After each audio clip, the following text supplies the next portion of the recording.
Hello everyone, welcome back to a online solution. आप सभी का बहुत बहुत स्वागत। तो चलिए आज इस वीडियो में हम लोग पढ़ने वाले हैं फिजिक्स का लघु उत्तरीय प्रश्न, जो कि काफ़ी इंपॉर्टेंट होने वाला है। काफ़ी इंपॉर्टेंट, आपके एग्जाम में आने की बहुत ज़्यादा संभावनाएं हैं। तो जिस टाइप का क्वेश्चन मैं बता रहा हूँ, इसी टाइप के क्वेश्चन को आपको पढ़ने की आवश्यकता है। तो कम से कम अगर आपने फिजिक्स में कुछ नहीं पढ़ रखा है तो कम से कम इसको जरूर पढ़ लो, याद कर लो। बहुत ज़्यादा चांस है कि एग्जाम में आ जाए। अगर आ जाएगा और नहीं पढ़ोगे तो बहुत बड़ा पछतावा होगा, और नहीं आया तो भाई कोई दिक्कत नहीं, अपना पूरा बेस्ट तो दिए ना। सबसे बड़ी बात है कि अपना पूरा बेस्ट देना। और कहते हैं कि मेहनत का फल मीठा होता है। जब आप कुछ करते हो ना तो कुछ नहीं भी रहता तो वो ऑप्शन आप खुद निकाल लेते हो कि क्या करना है मेरे को। बस आपके अंदर वो क्वालिटी आनी चाहिए। तो क्वालिटी पैदा करने के लिए 450 प्लस नंबर लाने के लिए ये वीडियो बहुत ज़्यादा खास है। पूरी वीडियो देखना शुरू से आखिर तक। और चलिए, कितना क्वेश्चन याद है आप नीचे कमेंट कर देना। ओके, हाँ, तो यहाँ पे हम लोग पढ़ेंगे जो फिजिक्स है, फिजिक्स का पढ़ेंगे दीर्घ उत्तरीय प्रश्न है। हमारा न्यू बैच आ चुका है 10 क्लास के लिए 2026 के लिए। तो आपके कोई रिलेशन उसमें कोई होंगे तो उनको जो है एडमिशन दिलवा दीजिएगा। पहला क्वेश्चन हमारे सामने यहाँ पे है, अपवर्तनांक को परिभाषित करें। हीरे का अपवर्तनांक 2.42 होता है। इसका क्या अभिप्राय है, क्या मतलब है? पहले अपवर्तनांक किसे कहते हैं ये लिखना है, फिर हीरे का अपवर्तनांक 2.42 होता है, इसका क्या मतलब है। तो देखिए इसको कैसे लिखना है। अपवर्तनांक किसे कहते हैं? किसी माध्यम का अपवर्तनांक, निर्वात में प्रकाश की चाल और उस माध्यम में प्रकाश की चाल का अनुपात को क्या कहते हैं? अपवर्तनांक कहते हैं। जिसमें अपवर्तनांक क्या होता है? किसी भी माध्यम का अगर अपवर्तनांक निकालना है, जैसे कि कांच का अपवर्तनांक निकालना है, या तो फिर पानी का अपवर्तनांक निकालना है, या कांच, या तो फिर जल, या तो तेल का निकालना है, या हीरे का, किसी का भी अपवर्तनांक निकालना है तो किसी माध्यम का जो अपवर्तनांक होता है ना, निर्वात में प्रकाश की चाल और उस माध्यम में प्रकाश की चाल का अनुपात। मतलब हमको अगर कांच का निकालना है तो निर्वात में प्रकाश की चाल बटे कांच के में प्रकाश की चाल, दोनों में प्रकाश की चाल को डिवाइड कर देंगे तो क्या निकलेगा? जो अनुपात आएगा ना वही कहलाएगा अपवर्तनांक। तो आप बोल सकते हैं कि किसी भी माध्यम का जो अपवर्तनांक होता है वो निर्वात में प्रकाश की चाल और उसी माध्यम में प्रकाश की चाल का अनुपात क्या होता है? अपवर्तनांक होता है। इसका डेफिनेशन हो गया, ठीक है।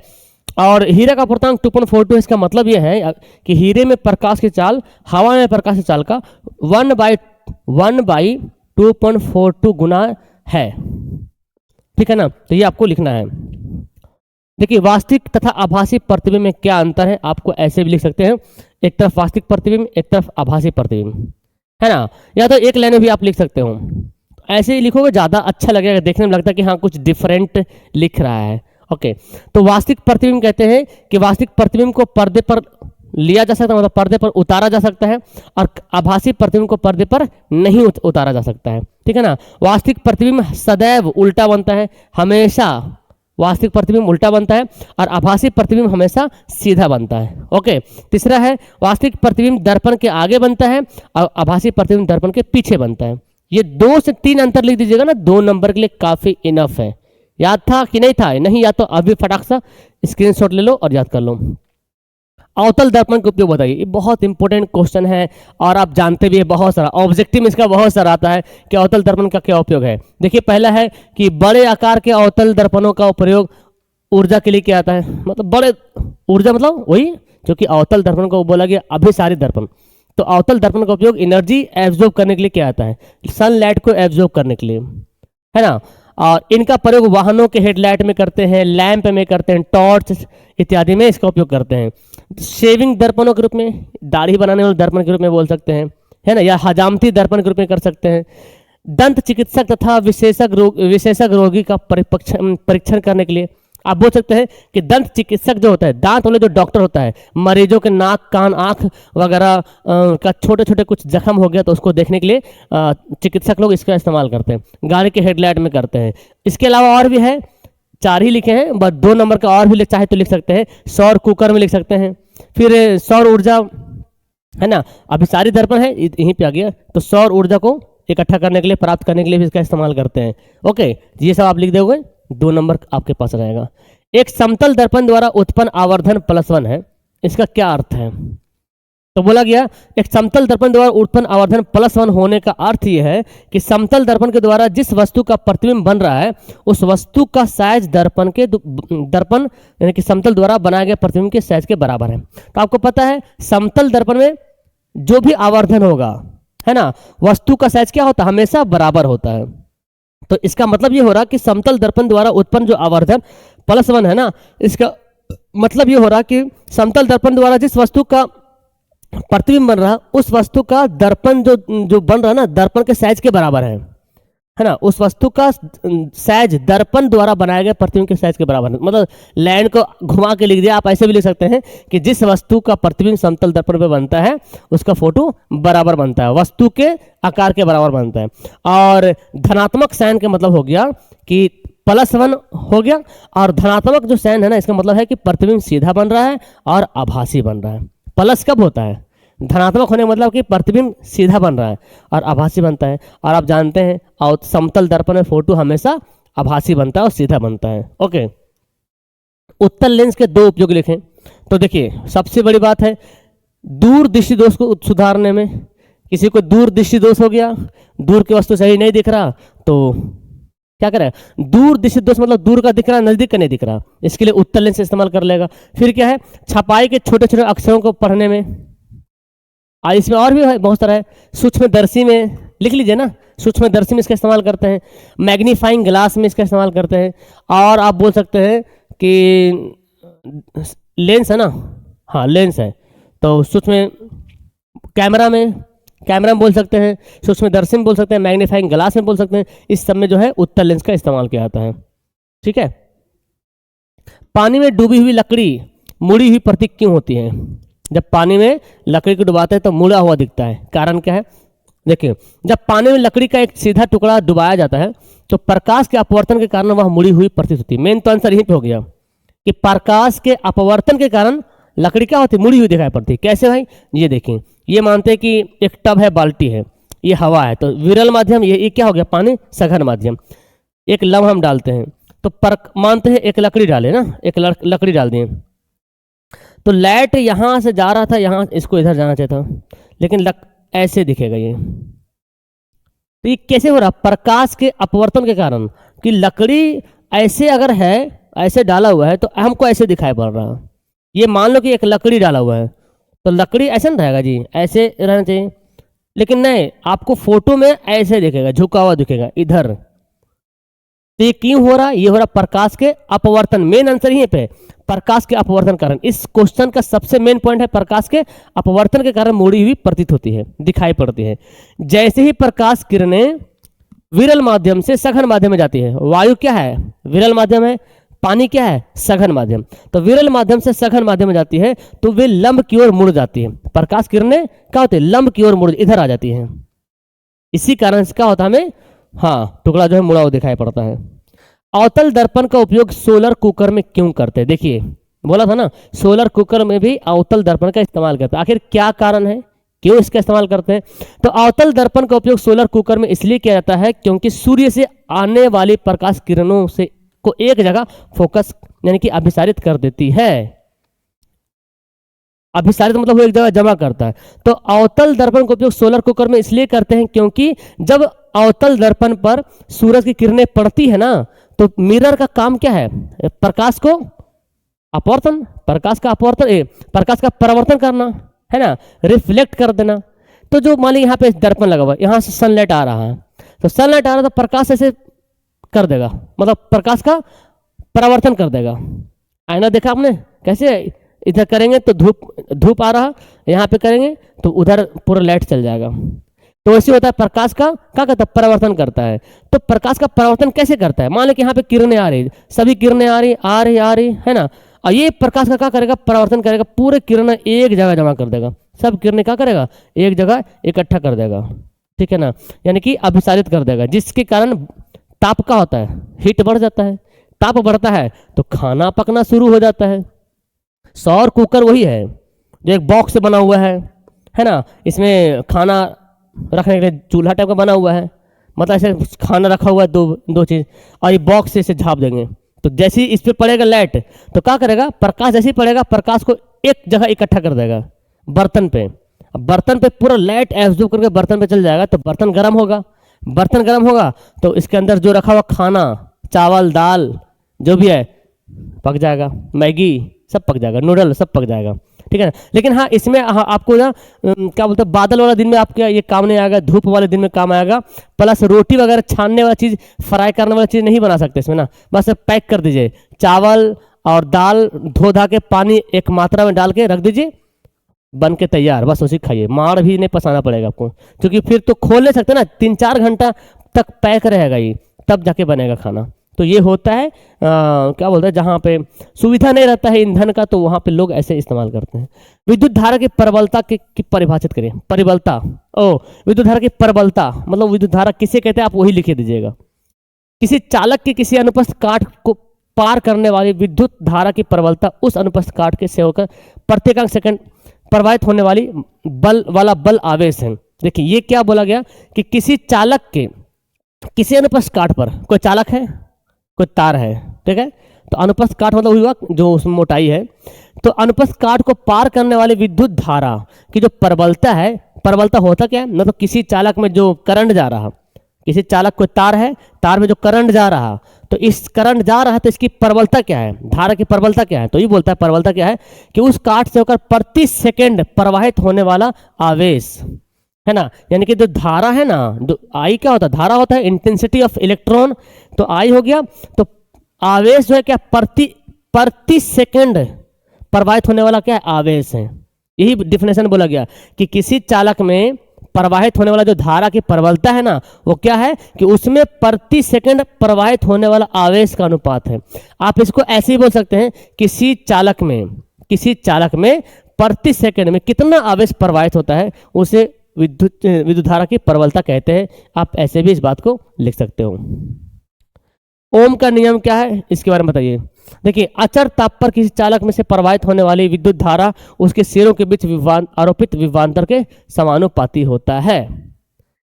इसका मतलब ये हो रहा, जैसे कोई चालक है और इसका अगर किसी चालक के ताप में परिवर्तन ना हो तब इसमें करंट जाएगा। अगर इसमें करंट जा रहा तो दोनों बिंदुओं के बीच जो विभवांतर उत्पन्न हो रहा, तो जो करंट जा रहा, जो धारा जा रहा, उसका अनुपात और जो विभवांतर हो रहा, वो दोनों उसका अनुपात, तो धारा का अनुपात और विभवांतर का अनुपात दोनों क्या होगा, समानुपाती होगा, मतलब बराबर होगा।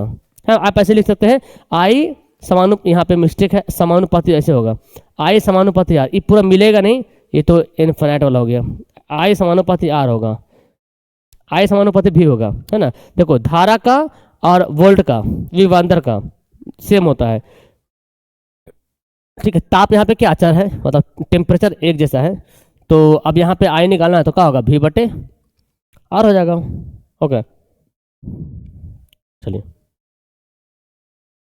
ओके, तो इसको हम ऐसे बोल सकते हैं, तो फिर V बराबर आई आर ही बोल सकते हैं। ओके, या बोल सकते हैं V जो है समानुपाती आई हो रहा है, यानी कि V बराबर क्या हो रहा, आई हो रहा है। यही बोला गया, किसी चालक के ताप में परिवर्तन ना होगा तो उस चालक में जितना करंट जा रहा और जितना दोनों बिंदुओं के बीच जो विभवांतर उत्पन्न हो रहा, तो धारा और विभवांतर का अनुपात क्या होगा, समान होगा। विभवांतर धारा का अनुपात क्या होगा, समान होगा। ओके, इसको हम लोग आर चालक को प्रतिरोध कहते हैं, आर को प्रतिरोध कहते हैं।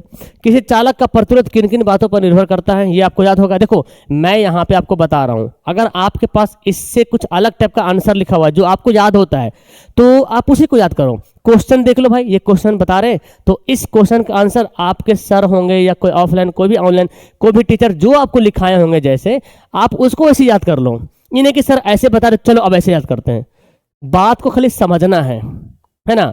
तो किन किन बातों पर निर्भर करता है, चालक की लंबाई पर। चालक का तार की लंबा कर देंगे, तार लंबा होगा, प्रतिरोध बढ़ जाएगा, छोटा होगा, प्रतिरोध कम होगा। चालक के अनुपस्थित काट क्षेत्रफल पर, तार मोटा होगा, प्रतिरोध क्या होगा, कम जाएगा। ओके, चालक के ताप पर टेम्परेचर बढ़ेगा, ताप बढ़ेगा तो प्रतिरोध क्या होगा, बढ़ जाएगा। चालक पदार्थ पर, चालक पदार्थ क्या है, एल्युमिनियम है कि तांबा है, तांबा है तो अच्छा है। अगर तांबा चांदी में कंपेयर करेंगे तो चांदी बेस्ट होगा फिर करंट जाने में के मामले में। ओके, यही होगा। तो 2 नंबर में आएगा, तो बस आपको इतना ही लिखना है भाई। प्रतिरोध क्या होता है, इसका एसआई सूत्र मात्रक लिखना है। प्रतिरोध, देखिए, चालक पदार्थ का वह गुण जो उस पदार्थ से होकर प्रवाहित होने वाली धारा को रोकता है, प्रतिरोध कहलाता है। किसी चालक है, कोई चालक में, हर एक चालक पदार्थ में एक गुण होता है। क्या गुण होता है? कि धारा जो जा रहा है ना उसको रोकेगा। तो ये बोला गया कि चालक पदार्थ का वह गुण जो उस पदार्थ से होकर प्रवाहित होने वाली विद्युत धारा को रोकता है। कोई तार है, उसमें करंट जा रहा, तो करंट जा रहा तो पूरा जाने नहीं देगा, उसको रोकेगा। रुक जा भाई, रुक जा, थोड़ा सा रुक जा। चांदी है तो पूरा फ्री है, तांबा है तो थोड़ा धक्का मार रहा है, एल्यूमिनियम तो और धक्का, लोहा है तो और धक्का। तो जैसा चालक होगा वैसा उसमें रुकावट होगा, वैसा प्रतिरोध होगा। ठीक है ना? तो उसी को बोला गया प्रतिरोध। इसका ऐसा मात्रक क्या होता है? इसका सूत्र होता है आर बराबर वी बटे आई होता है, और इसका एसआई मात्रक क्या होता है? ओम होता है। ओम, ओम को हम लोग ऐसे ओमेगा से दर्शाते हैं। क्या दर्शाते हैं? ओमेगा से हम लोग दर्शाते हैं। ओम को ओमेगा से दर्शाते हैं। विद्युत बल्ब में निष्क्रिय गैस क्यों भरी जाती है? सिंपल सी बात है। देखिए, विद्युत बल्ब में निष्क्रिय गैस इसलिए भरी जाती है ताकि बल्ब के अंदर मौजूद टंगस्टन के फिलामेंट को हवा के ऑक्सीजन से बचाया जा सके। क्योंकि जो बल्ब होता है ना, कांच वाला बल्ब है, अभी तो एलईडी बल्ब आ गया, कांच वाला बल्ब जो है ना उसके अंदर क्या होता है? फिलामेंट होता है। जिस तरह से बना होता है, चलो मैं यूं ही बनाता हूँ, इस तरह से बना होता है ना, आपने देखा ऐसे ऐसे बना होता है ना, इस तरह से बना होता है। तो ये क्या है? फिलामेंट है। यहाँ पे इस तरह से भी रहता है, या तो फिर ऐसे भी रह सकता है, ऐसे, है ना, फिलामेंट है। तो फिलामेंट जो है वो टंगस्टन धातु का बना होता है, और ये जब ऑक्सीजन से अभिक्रिया करेगा ना तो टूट जाएगा। तो ही बोला गया कि इस बल्ब के अंदर इसलिए निष्क्रिय गैस भरी जाती है ताकि टंगस्टन के फिलामेंट को हवा के ऑक्सीजन से बचाया जा सके। वरना टंगस्टन में अगर हवा चल जाएगा, ऑक्सीजन चल जाएगा, तो टंगस्टन टूट जाएगा, क्योंकि बहुत जल्दी रिएक्शन कर लेता है ऑक्सीजन से। टंगस्टन ऑक्सीजन से जल्दी रिएक्शन कर लेता है। अगर फिलामेंट हवा के संपर्क में आ जाए तो ऑक्सीकृत हो जाएगा और भंगुर हो जाएगा। भंगुर मतलब वही टूट जाएगा, भंगुर हो जाएगा। तो हमको निष्क्रिय गैस इसलिए भरते ताकि वो फिलामेंट बचा रहे, है ना, फिलामेंट जो है वो बचा। अगर फिलामेंट नहीं, अगर हवा चल जाएगा तो फिलामेंट मतलब जो टंगस्टन है वो ऑक्सीकृत हो जाएगा, ऑक्सीजन से रिएक्शन कर लेगा और वो टूट जाएगा। इसलिए हमें निष्क्रिय गैस भर देते हैं। उत्तल लेंस को अभिसारी लेंस क्यों कहते हैं? ये देखो उत्तल लेंस, यहाँ से सुनो ध्यान से, उत्तल लेंस है, किरणें जा रही हैं, तो उत्तल लेंस की खासियत है कि जब इस पे प्रकाश की किरणें पड़ती है ना तो एक जगह क्या करती है? फोकस करती हैं। एक जगह फोकस करना ही अभिसारी होता है। वही बात लिखा हुआ है। उत्तल लेंस को अभिसारी लेंस इसलिए कहा जाता है क्योंकि ये आने वाली प्रकाश की किरणों को अभिसारित कर देता है, यानी कि एक जगह क्या करता है? जमा कर देता है। इसमें जो भी किरणें पड़ेगी, उत्तल लेंस को अभिसारी लेंस इसलिए कहते हैं क्योंकि इस लेंस पर जब भी प्रकाश की किरणें पड़ती है तो एक जगह क्या करती है? जमा कर देती है। इसी को कहते हैं, जमा होना मतलब ही अभिसारित होना, अभिसारी लेंस होता है। ठीक है, नेक्स्ट, प्रकाश का वर्ण विक्षेपण क्या होता है? स्पेक्ट्रम कैसे बनता है बताना है। जब सूर्य का श्वेत प्रकाश किसी प्रिज्म से होकर गुजरता है तो वह 7 रंगों में विक्षेपित हो जाता है। श्वेत प्रकाश के प्रिज्म द्वारा 7 रंगों में विभक्त होना प्रकाश का क्या विक्षेपण का, प्रकाश का वर्ण विक्षेपण, क्या बोला? वर्ण विक्षेपण कहलाता है। यहाँ पे गलती लिखा गया, वर्ण विक्षेपण कहलाता है। मतलब ये हो रहा कि जो प्रकाश होता है, सूर्य का जो प्रकाश होता है उसमें 7 कलर होता है, 7 रंग होता है। तो सूर्य के प्रकाश को ऐसे फिगर भी आपको बनाना होगा। यहाँ पे सूर्य के प्रकाश को, ये क्या है? प्रिज्म है। ये क्या है? प्रिज्म है। तो सूर्य के प्रकाश को जब एक प्रिज्म से गुजारा जाएगा तो श्वेत प्रकाश जाएगा, और श्वेत प्रकाश जाने के बाद क्या होगा? 7 रंगों में बढ़ जाएगा, 7 रंग में ऐसे बेंड हो जाएगा, 5 6 7 ऐसे। और यहाँ पे पर्दा लगा हुआ है, इसका नाम है स्पेक्ट्रम। क्या नाम है? स्पेक्ट्रम नाम है। नीचे वायलेट है, ऊपर रेड है। ऐसे आपको फिगर बनाना पड़ेगा। तो ये किरणें जा रही है इधर से, 5 एक और होगा ना, 6 7 हो गए, 7 रंग में बढ़ गया। तो वही बोला गया कि जब सूर्य के प्रकाश में 7 रंग होता है, और जब सूर्य का श्वेत प्रकाश मतलब ही 7 रंग होता है।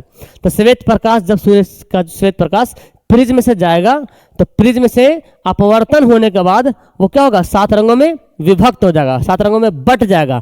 इसी को बोला गया वर्ण विक्षेपण होना। मतलब वर्ण मतलब रंग, विक्षेपण हो गया, बट गया, अलग अलग हो गया, है ना। और इन रंगों को हम क्या करते हैं? एक पर्दा पर देखते हैं। क्या देखते हैं? एक पर्दा पर। इसी को बोला गया स्पेक्ट्रम।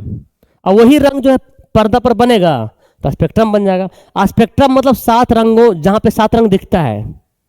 स्पेक्ट्रम कैसे बनता है? वही कि प्रकाश किरणें जाएगा प्रिज्म से, 7 रंगों में बटेगा, तो 7 रंग में बटेगा तो 7 रंग दिखेगा कैसे? तो एक पर्दा लगाएंगे यहाँ पे, तो पर्दा पे हमको 7 रंग दिख जाएगा। वो पर्दा ही स्पेक्ट्रम कहलाता है। पर्दा पर जब 7 रंग दिखता है ना, तब वो पर्दा स्पेक्ट्रम कहलाता है। ठीक है, क्लियर। नेक्स्ट है, तारे क्यों टिमटिमाते हैं? वायुमंडल में प्रकाश का अपवर्तन के कारण तारे टिमटिमाते हैं। ठीक है भाई, सबसे मेन ऑप्शन आंसर हो गया कि अपवर्तन के कारण तारे टिमटिमाते हैं। अब इसका पीछे लॉजिक क्या है, तारे टिमटिमाने का पीछे लॉजिक क्या है, ये तो समझ आ गया कि अपवर्तन, प्रकाश के अपवर्तन के कारण तारे टिमटिमाते हैं। लेकिन लॉजिक क्या है? लॉजिक ये है कि जब तारों का प्रकाश जब पृथ्वी के वायुमंडल में प्रवेश करता है तो पृथ्वी तक पहुंचने से पहले उसका लगातार अपवर्तन होते रहता है। देखिए, हमारा वायुमंडल एक जैसा नहीं है, कहीं पे सर्द है हवाएं, कहीं पे ठंडी है, कहीं पे डेंसिटी कहीं ज़्यादा है हवा का, कहीं कम है, कहीं बादल है। तो जब सूरज से किरणें निकलती है ना, या तारे से जो लाइट निकलती है, तो लाइट क्या होता है, ये सघन माध्यम, विरल माध्यम, अभी पढ़े आपने प्रकाश का अपवर्तन में क्या होता है, सघन माध्यम से विरल माध्यम में जाएगा या विरल माध्यम से सघन माध्यम में जाएगा, उसका डायरेक्शन क्या हो जाएगा, दिशा बदल जाएगा, उसका डायरेक्शन बदल जाएगा। तो वायुमंडल में बहुत सारा ऐसी एक जैसा मौसम नहीं है ना, कभी सघन कभी विरल ऐसे करके है। तो किरणें जब आती है ना, तो यूं यूं बेंड होते होते होते हमारी आंखों में पड़ती है और हमको लगता है कि तारे टिमटिमा रहे हैं। लेकिन तारे टिमटिमा नहीं रहे हैं, तारे लाइट ऑटोमेटिक वैसे ही निकाल रहे हैं जैसे सूरज का लाइट निकलता है। बट वो लाइट हमारी आंखों तक पहुंचने से पहले कितना बार जो है क्या होता है, उसका लगातार अपवर्तन होते रहता है, बेंड होते रहता है बार बार। इसीलिए हमको लगता है कि भाई तारे झिलमिला रहे हैं, टिमटिमा रहे हैं।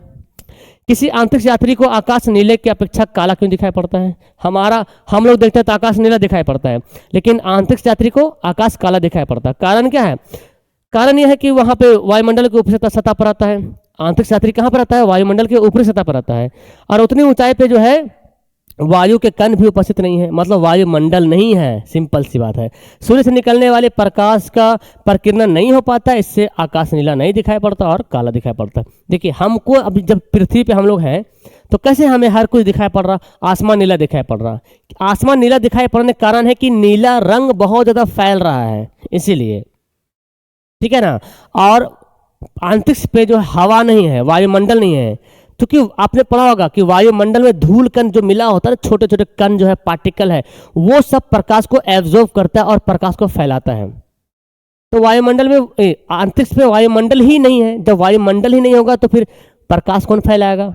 ऐसे में क्या होता है, हमें काला दिखाई पड़ता है। ओके। सूर्योदय या सूर्यास्त के समय रक्तताप क्यों दिखाई पड़ता है? लाल लाल दिखता है सूर्य, क्यों?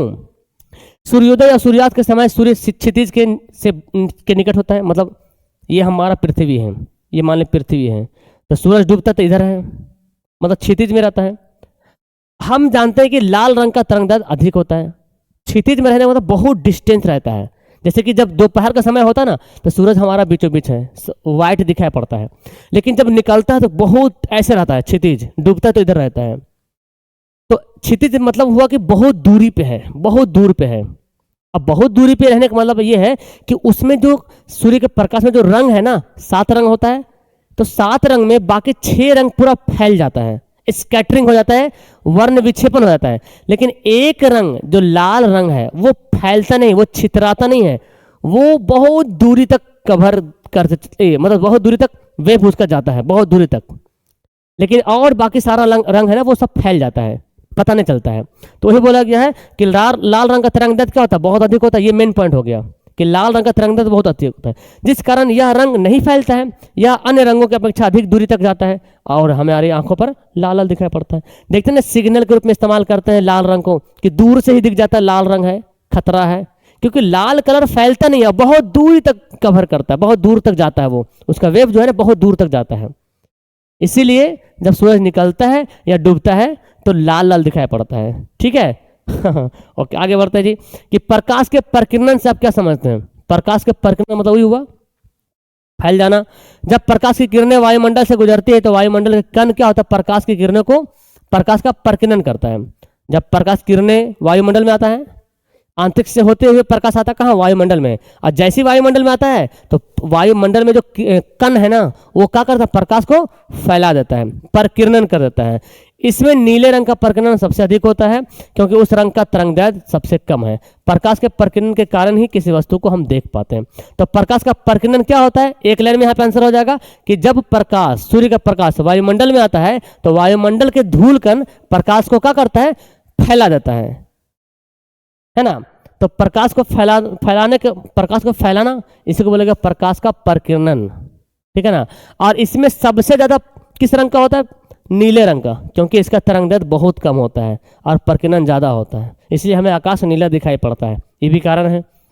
और इसी के प्रकाश के प्रकीर्णन के कारण ही हम एक दूसरे चीज को देख पाते हैं। जैसे आप मोबाइल को देख रहे हैं, क्यों देख रहे हैं, कैसे देख रहे हैं?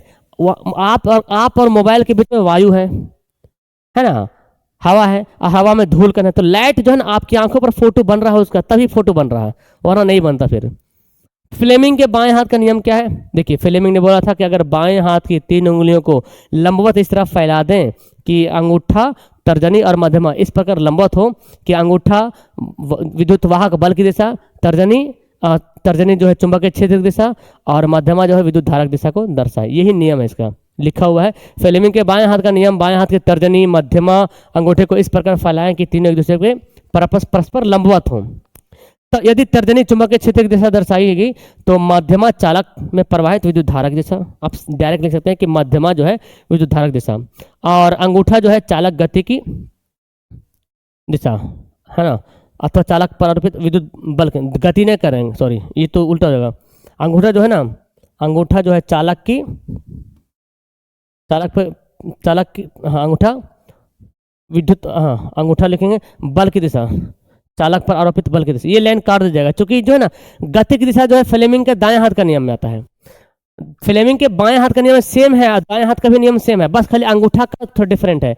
बाएं हाथ के नियम में अंगूठा जो है चालक के बल की दिशा दर्शाएगा, और दाएं हाथ में जो है अंगूठा जो है गति की दिशा दर्शाएगा, ये दोनों डिफरेंट है। ओके, तो इसको सुधार लीजिएगा। चलिए आगे बढ़ते हैं।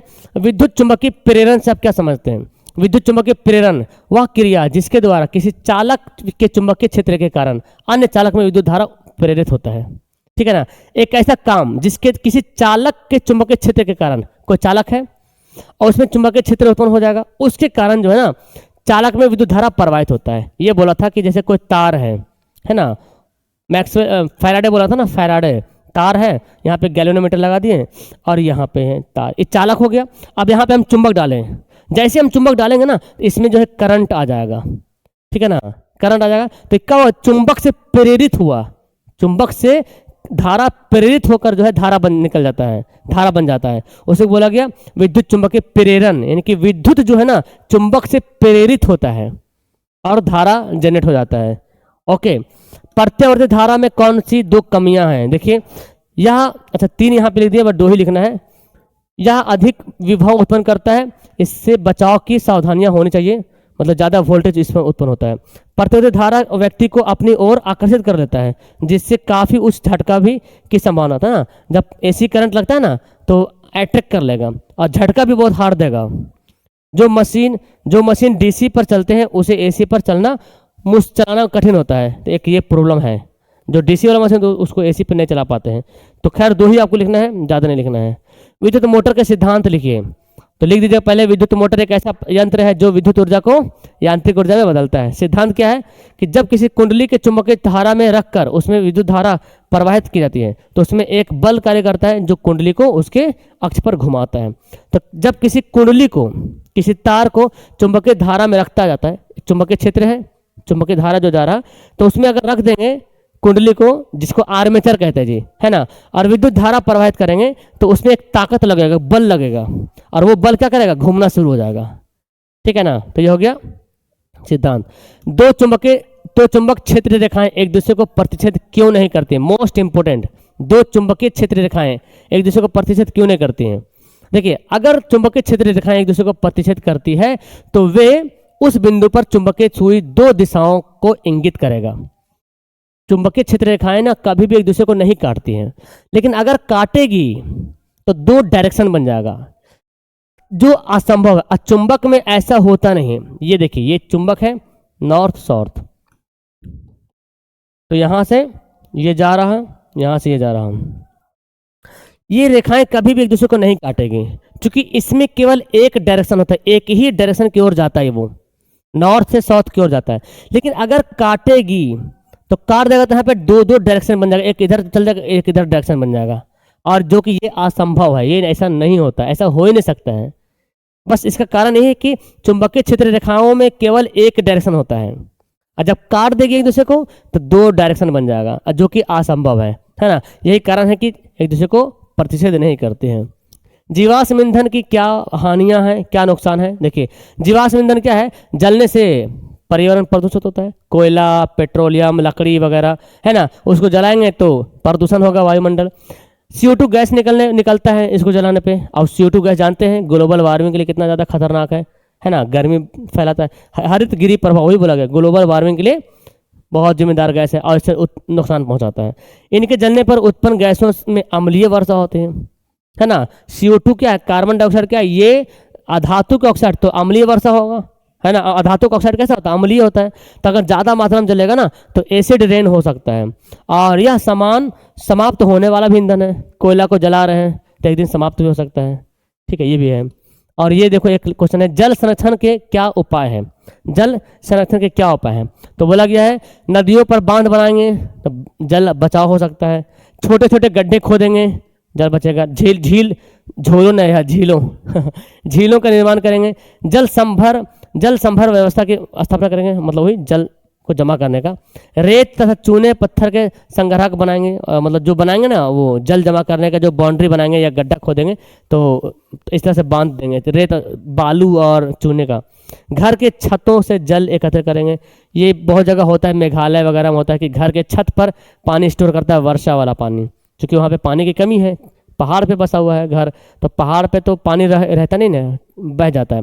तो बरसात का पानी क्या करता है? छत पे जो है जमा स्टोर करता है, ताकि जो है घरेलू काम में इसका इस्तेमाल कर सके। तो हमने टोटल 25 क्वेश्चन यहाँ पे कर लिया है। Okay, 25 question. मुझे उम्मीद है कि आपको 25 क्वेश्चन याद होगा। अगर याद नहीं है तो आपको क्वेश्चन में बता दूं, कम से कम इसको याद कर लो।